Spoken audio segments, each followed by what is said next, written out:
No começo da década de 90, duas marcas se disputavam para verem quem era melhor no mercado de games, sendo elas Sega e Nintendo.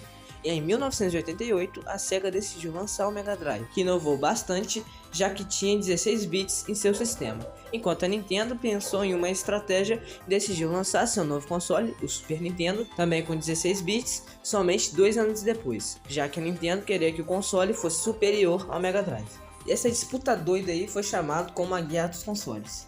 Nos primeiros anos, a Sega vencia essa guerra, já que pelo tempo de lançamento do Mega Drive, sua biblioteca de jogos era bem maior comparada à do Super Nintendo, além de Mega Drive ser bem mais barato. Porém, a Nintendo tinha um mascote que já era bem famoso na época, o Mario, que fazia bastante sucesso na época com seus jogos. E somente isso já era o suficiente para a Nintendo vencer essa guerra, e com isso a Sega ficava bastante incomodada, já que ela já vinha pensando e tendo vários mascotes, como por exemplo o Alex Kidd, mas nenhum teve o mesmo sucesso que o encanador da Nintendo. E em 1991, o novo jogo do Mario, o Super Mario World, que fortaleceu muito a Nintendo naquela época, tendo mais de 3 milhões de cópias vendidas somente no mercado americano e mais de 20 milhões de cópias vendidas no mundo inteiro. E com tudo isso, a Sega, com medo da Nintendo ultrapassá-la, precisava de algo que a tornaria ainda maior, tendo um mascote que bateria de frente com o encanador. E depois de muitos personagens descartados para serem o mascote da empresa, em 1990, Hayao Nakayama, eu nem sei falar nome japonês, mas vamos continuar, sugeriu aos seus funcionários que desenvolvessem um mascote radical e descolado, que nem o console Mega Drive. E Naoto Oshima, designer japonês, pensou em um ouriço que, para ser mais identificável com a empresa, teria a cor azul, que é justamente as cores da Sega. E lá em 2018 ele revelou que a Sega queria várias opções de mascotes para analisar, e disse o seguinte: eu estava planejando uma viagem para Nova York, enquanto essa discussão acontecia internamente. E eles falaram: queremos ver algo como um velhinho com bigode, inclusive esse personagem me parece muito familiar. E também algo pontudo e também um cachorro. E ele criou alguns conceitos do que o mascote poderia ser e saiu pelo Central Park perguntando às pessoas qual ideias elas queriam e preferiam.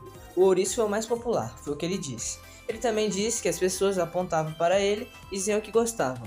O Eggman, aquele velhinho com bigode, ficou em segundo lugar, mas que depois acabou virando o inimigo do Sonic. Mas imagina o Eggman sendo o mascote da Sega e o vilão seria um ouriço azul. Eu acho que eu tô no universo errado. O cachorro ficou em terceiro lugar. E como disse, o Sonic ganhou a cor azul para combinar com a logo da Sega. Mas o corpo veio do Mickey Mouse, a cabeça do Gato Félix, os sapatos com cintos vieram do Michael Jackson, sim, do Michael Jackson, que futuramente ia fazer a trilha sonora de Sonic 3 e Knuckles, e por último, as cores dos sapatos foram inspiradas no Papai Noel. Oshima até criou uma história por trás dos personagens para deixar ele mais radical. E pra tu ter uma ideia, essa história é muito viajada.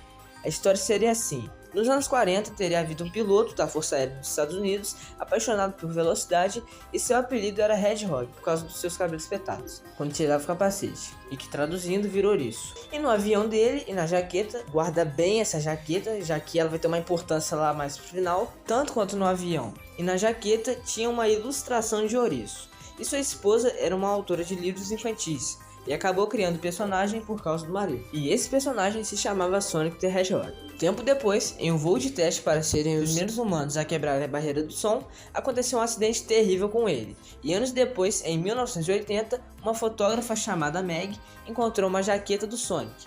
E logo conheceu o personagem por causa das histórias que ouviu na infância.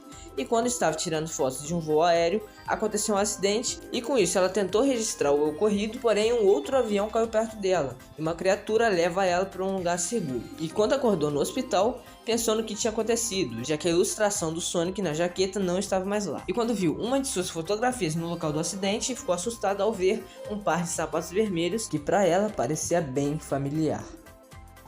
Sim, essa é a história, que é bem esquisita inclusive e bem nada a ver. E cara, Sonic é um troço que é pra todas as idades. Pra que tu vai meter uma morte no meio da história? Não sei, esse cara é doido. Graças a Deus essa porcaria foi descartada.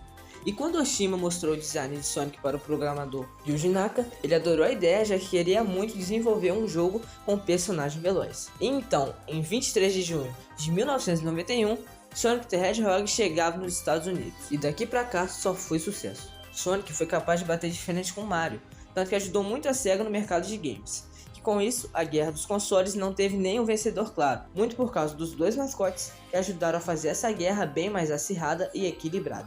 E se a SEGA não tinha um mascote conhecido internacionalmente, agora tem.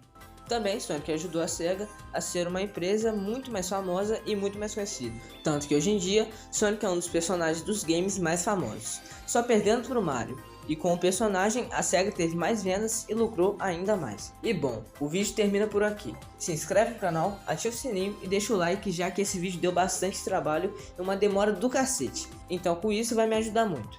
Eu vou ficando por aqui, obrigado por assistir e tchau!